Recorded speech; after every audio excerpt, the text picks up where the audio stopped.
Morning ndine Jack. Kodi munamvapo nkhani ya John Damian? John anali ochokera ku Italy, anachoka ku Italy kupita ku Scotland. Ndipo nthawi yake inali ma 1500s kalekale kwambiri. Ku Scotland nthawi imeneyo kunali mfumu anali King James number 4. Nde chifukwa chonena kuti John analochenjeretsa, anapezeka kuti mpaka anapita ku palace kwa mfumu kuja, anapanga zonena kuti adziwike. Nde kuchenjera kwakeko amazinena kuti ndikachenjede one kuti akhoza kupanga china chilichonse.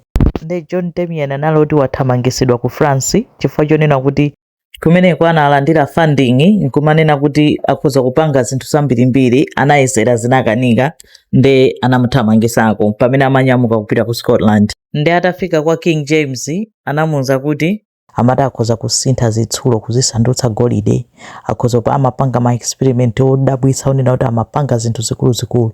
Mpaka na mfumu ina atengeka naye kwambiri. Nde chifukwa chotengeka naye imampanga fund, amapasa ndalama zambiri kuti azipanga ma experiment yakewo. Amafunisisa mfumu ija kuti aone kuti John Damian akupanga zakuti, John Damian akupanga zakuti. Koma ngakhale palibe chintholo chimodzi chomwe zinatheka pa zomwe amanena kuti akhoza kupanga, mfumu imapereka ndalama, imaona ngati kuti John Damian tsiku lina lake azapanga zozizwa. Amati akanena apanga chinthu chikalephereka amangopereka ma excuse ambirimbiri kuti chalephereka chifukwa cha ichi, chalephereka chifukwa cha ichi. Komanso kaya mfumu naye chifukwa chani amangomukhulupirira nkumampasa ndalama. Mfumu inampasa John ndalama zambirimbiri kuti apange mpweya wina wake amautcha ether pa periodic table, koma zinakanika. Anapanga spending ndalama zambirimbiri, zitakanika mpamene anabwera ndi chiganizo cha nyuwani kunena kuti ineyo ndakhala ndikufufuza kunena kuti mbalame zimauluka bwanji, zimazipangisa mbalame kuti ziuluke ndi chani, ndipo ndingatani kuti nanenso ndiuluke ngati mbalame. Anakhala akufufuza njira yomwe iye akhoza kuulukira. Wakhala akuchita study mbalame kunena kuti mbalame zimauluka bwanji. Ndi analemba mabuku ake kumafotokoza kuti mmene mbalame zimaulukiramo munthuso akhoza kuuluka chomwecho. Akuti iye mukufufuza kwake anapeza kuti mbalame zili ndi mafupa oti opepuka, nkona zimatha kuuluka bwinobwino choncho. Ndi anayamba plan yake yopanga dzimapiko. Muzimapikomo anasosola nthenga zambirimbiri za nkhuku ndikutani ndikuyikayika mdzimapiko zija. Ndi anapanga dzimapiko ziwiri nkunena kuti apapa ndakonza njira yotani, njira yoni yoti nanenso ndikhoza kuuluka. Ndi analengeza kunena kuti tsiku lakuti mu 1507 ndipita ndikatani ndikauluka.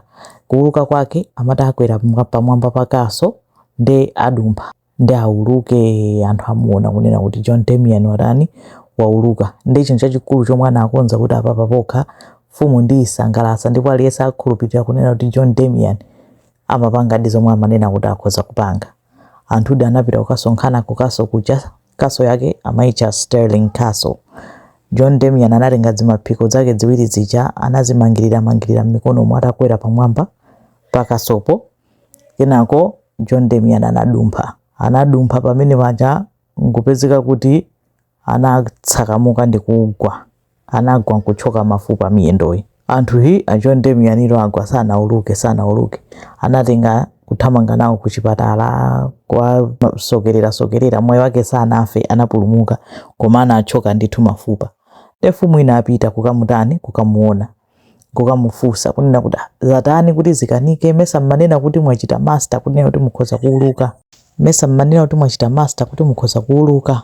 Nde John Damian naifotokozera mfumu kunena kuti ndamvetsetsa, ndaona ndekhani mayang'ana kuti chalakwika ndi chani.